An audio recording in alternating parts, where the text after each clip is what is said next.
So many of us live our lives as if life is happening to us rather than believing that life is happening for us. And the truth is that life, with all of its uncertainty, is a beautiful, unexpected roller coaster of ups and downs, joys and disappointments, happiness and heartbreaks. And even when we find ourselves in unexpected situations, when we find ourselves encountering struggles and obstacles and challenges that completely throw us off kilter, it's important to remember that even those experiences are guiding us towards where we're ultimately supposed to be. Now, today's episode, I'm going to be talking about what happens when we find ourselves in that space of uncertainty, in the space where we may not know what the next move is, and we find that we have to make a choice. And the choice is continuing to push forward or deciding to retreat and give up, or the responsibility that we have to ourselves to commit to the process of our lives. Whatever that may be, whatever it may be that we're working on or working towards, the moment that we find ourselves in a situation where we don't have the immediate answer or solution for, what do we do? When I come back, we will be talking about committing to the process and why life isn't happening to us, it's happening for us. Stay tuned.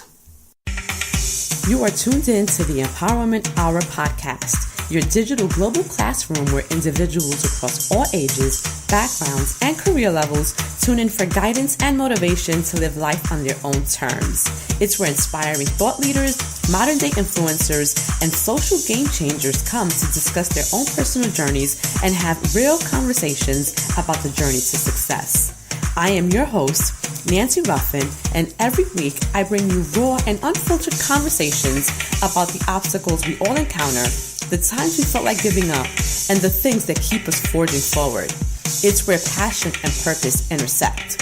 So if you're ready to start living on purpose, then you're in the right place. Let's get started.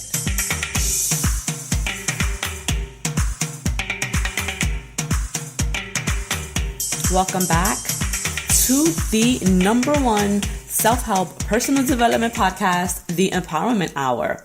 I am your host, Nancy Ruffin, and I am excited for this conversation this week. Before we kind of get into that, though, I just really want to touch base with you all, see how everyone is feeling. What has this past week been like for you?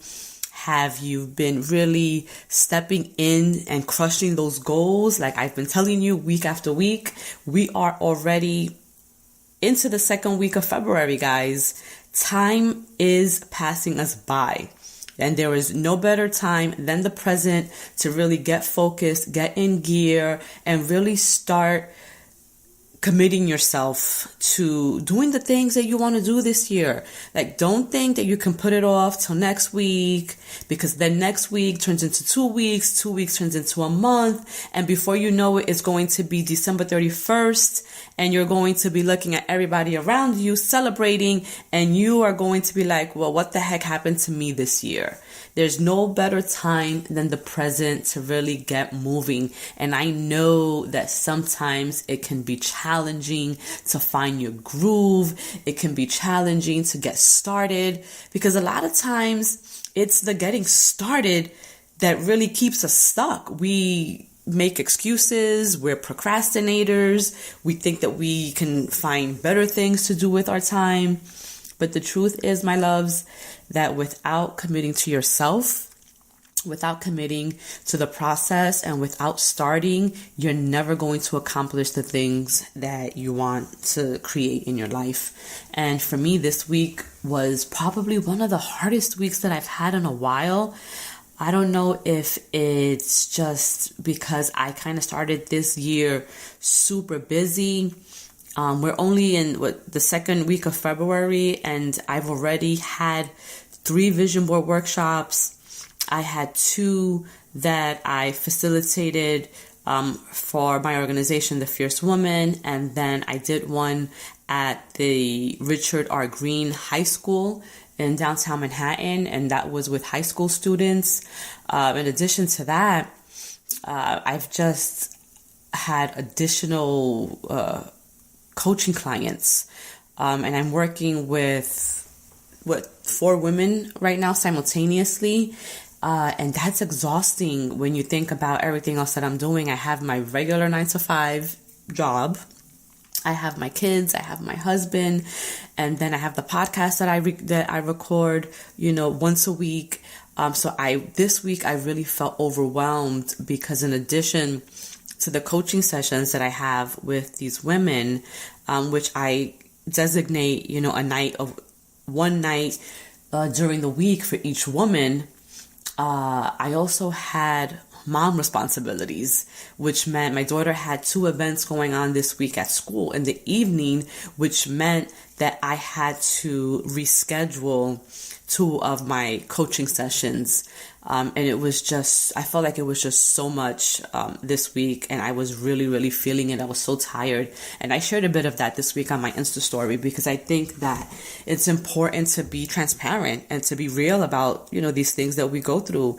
This work is not easy. And no matter how much I love it, because I do, it's my absolute passion, it still doesn't take away from the amount of work that goes into coaching, into helping these women really commit to themselves and discover what it is that they want to focus on.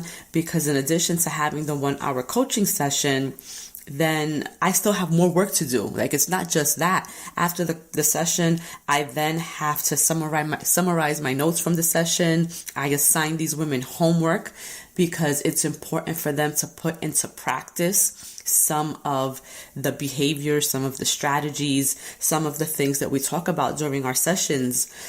So usually that part takes me anywhere from an hour to an hour and a half, sometimes 2 hours, depending on how intense the session was and depending on how much more work I believe that the woman has to do.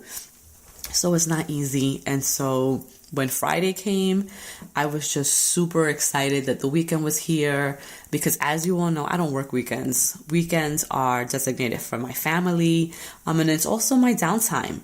And I am a huge proponent on setting boundaries in that way because it is so easy to get caught up in the work and to invest a lot of our time in working that we lose sight of ourselves. We lose sight of what's important. And then what we're doing is we're giving so much of ourselves to others that we're not keeping any for ourselves. So wherever you are on your own journey, and whether you're someone who works a 9-to-5, someone who's an entrepreneur, if you're doing both, if you're juggling a regular day job, and then you're also trying to build your side hustle or your side business, you have to set boundaries on your time. Don't give so much of yourself that you're not taking the time to be one with yourself. Giving yourself that self-care, giving yourself the rest that you need. Because sometimes self-care is just sleep and giving yourself enough time to just rest your body, rest your mind, and not do anything. There's so much value, guys, in not doing anything. And I'm not saying to spend your entire time not doing stuff, because you have to do things if you want to create something. But take pockets of time where you're just not doing anything and allow yourself to just be with yourself. Be with your thoughts, be with your breath, be in that moment of oneness that it's just you and God and space. Even if you do that 30 minutes a day, even if you're doing that when you're in the bath or in the shower, just don't think about anything. Allow yourself to just be in the moment. It really is transformative. But other than that, look, I can't complain. I am getting everything that I've asked for, everything that I've put on my vision board. I, wanted to increase my revenue this year. That is happening. I wanted to establish purposeful partnerships. That is also happening. As many of you know, I am currently co-writing a book with one of the most prolific business managers in the entertainment industry. This man has worked with and for the likes of Diddy. He has a 30-year working relationship with Magic Johnson. He's worked with and for New Edition, Belle Biv DeVoe. He's worked with Michael Bivins. He's worked with Prince. He used to be the chief of staff at Def Jam. I mean, this man's resume is bananas, and just spending the amount of time that I've had to spend with him and being able to craft this leadership book that we're writing and being able to listen to him and his thoughts and his wisdom on what it means to be a leader, what it takes to be an effective leader, and then all of the lessons that he himself has learned throughout his colored, career. It's like, I feel like I'm in school because I'm constantly taking lessons and I'm learning and I'm applying them, in my own work and in my own business. And as I continue to form these partnerships and work with these different people, what I've noticed is that they have never given up. Even when things have been taken from them, even when they've lost everything, when they've had to start from scratch all over again and rebuild, and they've never given up. And what I find also when I'm working with individuals, even people that attend my workshops, you guys come in every January and you be focused. You be ready to come in that vision board workshop, ready with your intentions. You have your goals. You have the beautiful images that you're posting on there. But then there's something that happens from that moment that you're in the workshop to the moment that you leave. And then you're charged with actually having to put in the work. Now, there are a handful who commit to the process, who do the exercises or do the work that I ask of them, and then spend the entire year working towards those goals. And then by December, have manifested every single thing that they put on their board. But then I have others who have come to my vision board workshops a number of times. And every year I feel like I'm looking at the same person. And what I mean by that is, like, I haven't seen any growth. They haven't realized any of the goals that they had set for themselves like 2 vision boards ago. But these are also the people who I know have not committed to the process, have not committed to themselves, have not done the work. And so it just goes to show you that when you really want something, you're going to dedicate your whole self to that. And when you don't, you're going to find every excuse in the book to not do it. And from here on in, I just want to work with people that are committed, because the truth is I put in so much work and effort and time into the workshops that I facilitate, into the guides and handouts that I give. And these are all things that have proven to work. And they work because I use them in my own life. These are tools that I have learned in my own career and my job, working with transformation and with process improvement and how to sustain and maintain change. I've worked with some of the most brilliant people in the industry that do this work, and I've seen it work. And yet, when I try to pass this down, people are not ready. And I think that that is key to committing to the process. You have to know yourself well enough to know if you are ready to commit to the change.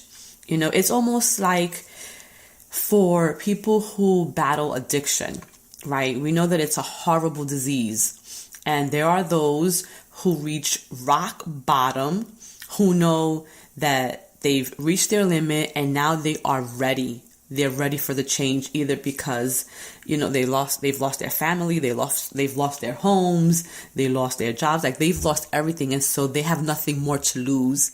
And so they're ready to make that change, right? And then those are the ones who will stick to it. They will go to rehab, they will work the steps, they will work the program, and they will commit to the process. Then there are those who think they're ready, who want to be ready, who try to convince themselves that they are ready because others want them to be ready. And so, yeah, they might enter a rehab facility, but then those are the ones, then they find any other way to come out, right? They don't work the program. They don't do the steps. And the minute they get back out, they're back to whatever their addiction was, right? And so you have to be ready. You have to know that you're at that point in your life that you are willing to do whatever it takes to change, because change is not easy. Human transformation is probably one of the most difficult things that we will ever encounter, because what it requires is not just changing your action, but changing your mindset, changing your beliefs, changing the way that you've been wired, to think about certain things. And the same way that it takes years of conditioning to exhibit certain behaviors, it takes just as much time to unlearn those things and relearn new behaviors. So today I really wanted to talk about what it means to commit to the process. And how have you in your own life sabotaged your success because you have not been ready to commit?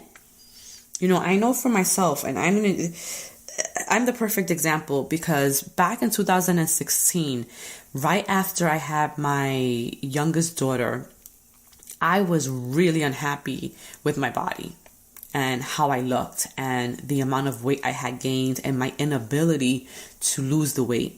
I have always been someone that has been super skinny, super slim. In my 20s, I never struggled with weight at all. In fact, I used to do any and everything to try to gain weight, because as a Latina woman, I wanted to fit the stereotype, right, of the curvaceous, spicy, hot tamale, mommy, sexy, all of that. But I was thick. I was skinny. I had no curves. But that was just how my body was made up. And after I had my second daughter, I gained weight, but then it all stayed in the places that I didn't want it. I wanted it, in the backside. Booty got a little bit bigger, but a lot of it stayed in my midsection, and my legs got thicker and my arms got thicker, and I was not used to my body feeling this way. I wasn't used to the clothes fitting me the way they fit. And so I was committed to losing that weight, but I know myself. I know that I need structure, I need accountability, and I need a support system. And so at that time, one of my friends had started the Beachbody program, and he was someone who had been heavy. He was really heavy, but on this program, he had lost over 100 pounds. I saw it with my own eyes, and I was like, wow, this really works. So I joined Beachbody, and it did work. And what I realized was it's not any different from any other program. What it is that it helps you retrain your mind. It helps you reestablish new habits. And this is, we all can do this on our own, but what that provides is structure, it provides guidance, it provides a support system by way of having coaches. And so I joined Beachbody. I also then became a coach. And as a coach, now you're responsible for recruiting, people and getting people under you that are as committed, to losing the weight. But because I was now accountable to these other people who were looking to me as their coach to guide them, I was more committed to myself, which meant that I was really sticking to the meal plans. I was sticking to the exercise plans, and I was doing it, and I was able to lose the weight, and I had looked and felt the best that I had in years. But it was hard work. And once I got to my goal weight, I thought that I could go back to my old behaviors. And so instead of working out every single day, I was like, oh, well, you know what? I can work out just 6 days a week. You know, it won't make a difference. One day is not going to kill me. And then that turned into, oh, I can only work out 5 days a week. You know, I deserve to have 2 days off. I've already reached my goal weight. 2 days is not going to hurt me. And I kept doing that. And I kept working out less and less and less until I stopped working out. And then what happened was I put the weight back on. Because what happens is the older that you get, your body changes. It's just a reality. And not only does your body change, but your lifestyle changes. So yeah, I was super skinny in my 20s, but I was also super active in my 20s. I was working full time. I was going to school full time. So I was never home. I was always on the move. I was active. I wasn't eating regular meals because I was out all the time. And so, yeah, I wasn't gaining weight because I was always moving. Now that I'm older, now that I'm more established, now that I have more of a routine, I'm not as active as I used to be. You know, for the most part, I'm in an office all day, sitting down, except for the days when I'm in meetings and I'm driving around town. But even then, I'm in my car and I'm driving, right? So I'm not as active as I used to be. And it shows, you know, and so I stopped committing to the process of working out, exercise, and eating well. And a part of me knows that if I want to get back to the weight that I was, I have to recommit to that process. But doing that requires a mind shift. And so for me, I'm trying to start this process all over again. And what I'm doing is I'm trying to change the way that I look at it. So instead of approaching it from a vanity perspective, instead of saying I want to lose X amount of pounds, what I'm reconditioning my mind to do is I want to be healthier. I want my body to be healthier. I want to be able to run without losing my breath, you know, go up the stairs and not feel exhausted from just going up one flight of stairs. I want to be able to eat healthier foods so that I can reduce the risk of disease and all of these things that plague, you know, our communities, especially for people of color. We suffer from diabetes, high blood pressure, you know, all of these things, heart disease. And it's all a result because of the food that we have been conditioned to eat. So I'm trying to approach it from that perspective, with the hope that will keep me more motivated, more focused, and more committed to the process. You know, so I don't know what struggles you have encountered or what you're finding yourself in, but I need for you to understand that in order for you to excel in any area of your life, you have to be prepared for the setbacks. You have to be prepared for the obstacles that are going to arise. You have to be prepared for the rejection that might come, especially for those of you, you know, who might be creatives. If you're an artist, if you're a writer, or if you're an entrepreneur and you're pursuing a new business endeavor, there's going to be a lot of times when you hear no. And that word no can really kill a person's hopes and dreams, because they will let that one no stop them dead in their tracks, and they will never continue towards the thing that they say that they want. And so I want you to think, what is it that you do when you find yourself in a challenging situation? So many of us give up because of that rejection. But sometimes the rejection is God's redirection. And I say that because sometimes we don't know what lies ahead on that path, right? So God places that rejection in our path as his way to redirect us down another path. And I remember when I was applying for this residency at UC Berkeley, I was applying for VONA, Voices of Our Nation's Art, and it's one of the most prestigious writing residencies in the country. It was founded and started by some Pulitzer Prize winning writers, the best in the country, the best of the best go to VONA.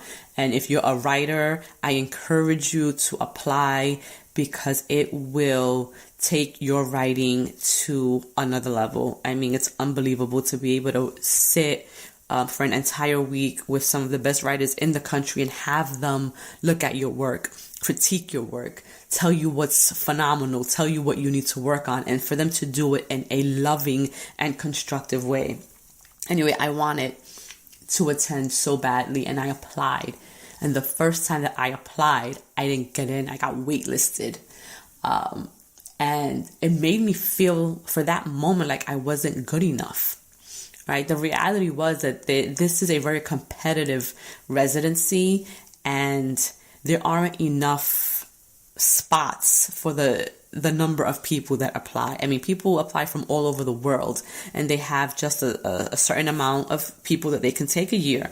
I had gotten waitlisted, and I felt like my writing sucked, or it wasn't good enough to be selected for this prestigious writing program.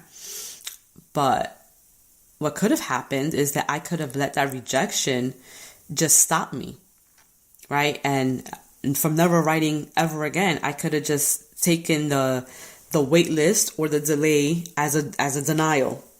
But I didn't, because one thing that I'm sure of is that I'm a great writer.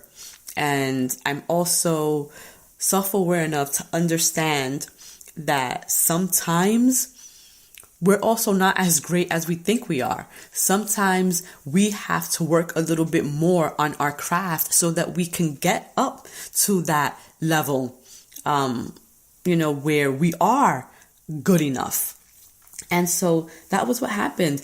I eventually, someone wasn't able to make it, and so I was able to get to VONA as part of the wait list. But then, even after that year, I got accepted 3 more times on my own the first time around.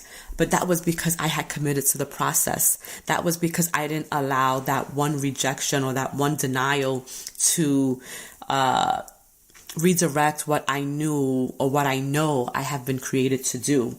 And since then, I have gone on to write and self-publish 4 books. I have gone on to help young people write and publish their own books, one of which won first place for best book written by a youth at the International Latino Book Awards.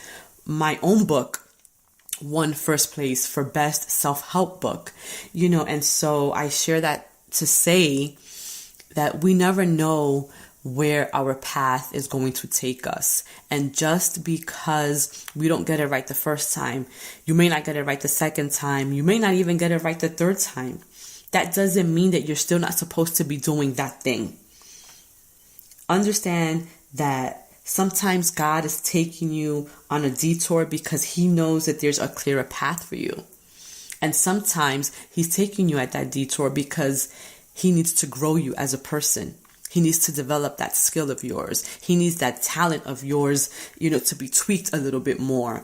And he knows that if he gives you the opportunity right when you want it, you might not be prepared when you get there.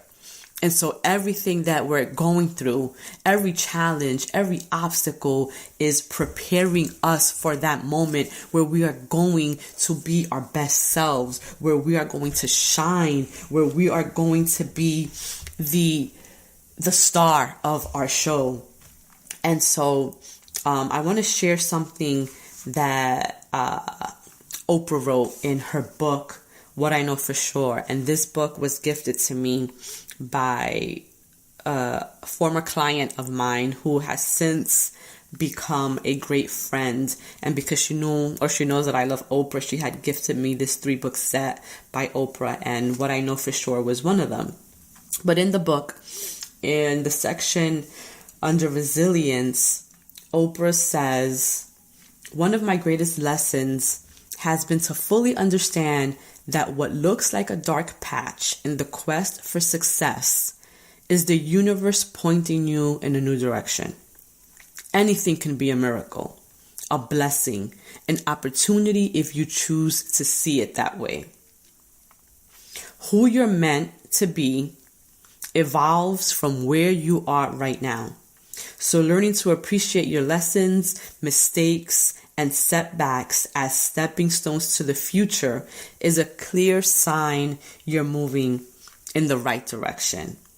And so even if at this present moment you find yourself at a standstill, if you find yourself in the middle of a storm, if you find that this is the most difficult time of your life, understand that God is preparing you for something greater than you have even imagined for yourself.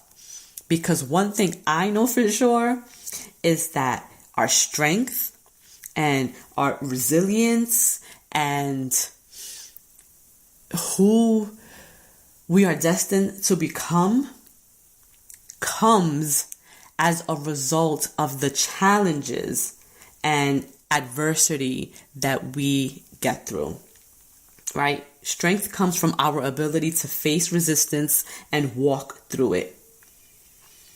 So know that whatever it is you're going through right now, there is a purpose, there is a reason, and soon enough, you are going to find yourself exactly where you are meant to be. So with that, my loves, I am going to end this week's episode of the Empowerment Hour podcast. I hope that this episode was helpful to you. I hope that you gained something new from listening to it. I would encourage you to invest in yourself by committing to the process. It's so much easier to give up. But I promise you that if you stick it through, if you stay in it, if you just push and you forge forward, you are going to experience one of the most amazing things in your life. Just believe that it's possible, stay faithful, and go out there and crush those goals. Remember, transformation does not happen by chance. It happens by choice. Until next time, mi gente, have an amazing week.